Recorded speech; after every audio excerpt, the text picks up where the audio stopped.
With patches in Smash Ultimate finally being over, every character is basically set in stone. This means it's finally time to determine the strength of every character's different moves. And in this video, we're going to look at jabs, specifically the worst ones.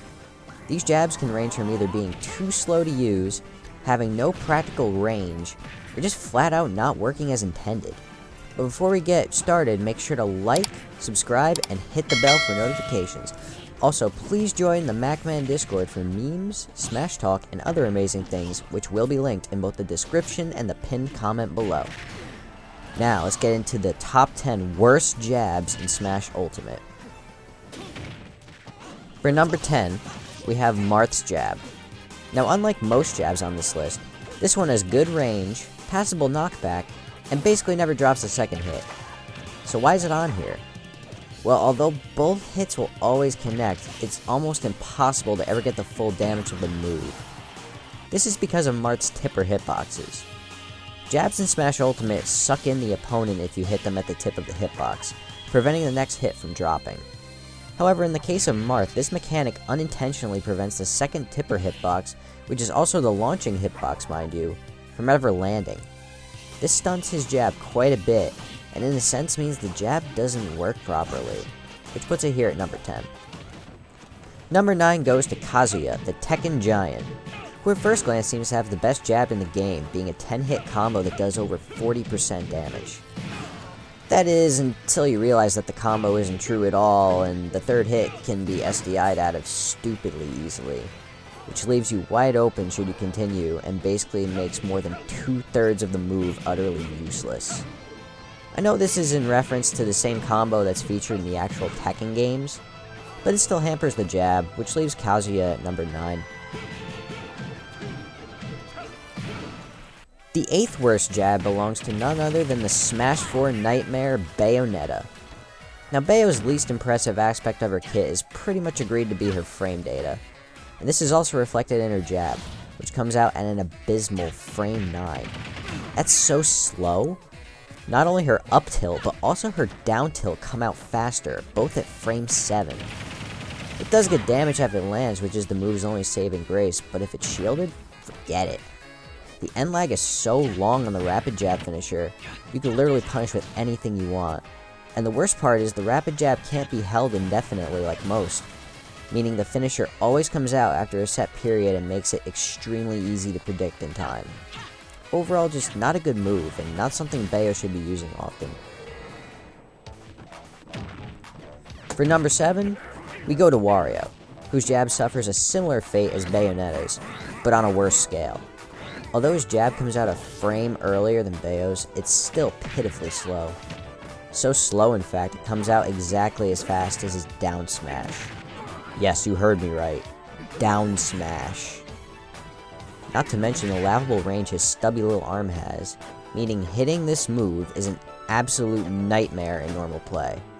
But what really makes this jab worthy of number 7's spot is the damage, which was so lackluster it was buffed in Ultimate's final balance patch. Even then, it still does less damage than Bayo's, and it has too much end lag to get any follow-ups out of. When he has an F tilt that it's only slightly slower and can actually kill, a down tilt for poking, and a 5-frame burst option and dash attack, there's literally no reason to ever use Wario's jab.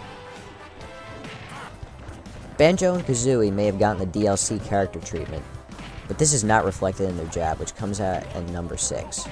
The 3-hit combo is very meh and doesn't send the opponent at a super advantageous angle, but it works. The rapid jab, however, is the main problem here. The rapid jab pushes opponents away too quickly, and the finisher has a hitbox so small it often misses anyone at the tip of the attack, which is worsened by SDI. Simply put, holding the rapid jab longer than the default amount will result in Banjo getting punished, making this a very underwhelming jab. At number 5, Zelda has a similar problem to Banjo-Kazooie, except hers is slower and it lacks an alternate standard 3-hit jab to use instead. This leaves her with a rapid jab that deals decent damage, but often fails to connect with the finisher. For whatever reason, the finisher's hitbox is the same size as the looping hits, meaning as soon as the opponent gets pushed to the tip, they'll have a free escape. Like many of Zelda's normals, this is not a great move. and you probably should just use Phantom Slash instead. Pikachu is one of 3 characters in Smash Ultimate that lacks a finisher on their jab. This means that although its jab is fast and can rack up some percent while it chains into itself, it never sends opponents away, which in a best case scenario just means the move resets neutral. But in a worst case scenario, the opponent will escape quickly and punish the Pikachu while it suffers end lag. This is worsened by the move's poor range, which is a common issue with Pikachu's physical attacks. With so many other attacks that are strictly better, Pikachu shouldn't be using this for anything other than jab locks, which is why its jab is number 4 on this list. Remember how there were 3 characters in Ultimate that lacked finishers on their jabs? Well, Pichu's the worst of them. Its jab is basically a weaker, smaller version of Pikachu's that only combos into itself about 3 times and can't reach more than point blank in front of itself. Everything else I said regarding Pikachu's jab is relevant here, but more so. While both Pichu and Pikachu are good characters with many good moves, they should just use their tilts and projectiles to poke instead of their jabs. At number 2, we have Simon and Richter's jab. Now their normal jab infinite is passable, with not great startup but decent damage, and the finisher doesn't always connect if it's held out for too long. But this isn't what I'm referring to. I'm talking about this. This monstrosity is performed by holding the A button after the first jab, which results in them holding out the chain in front of them. They can then swing the chain around as much as they want, basically serving as a bootleg version of Sheik's chain from past Smash games. And mind you, chain was already a pretty terrible move back then. The range is so laughable it makes Pikachu's jab look good, and landing more than one hit from the held attack is near impossible. The move is essentially a meme, and for that it's fine, but as an actual attack, total garbage.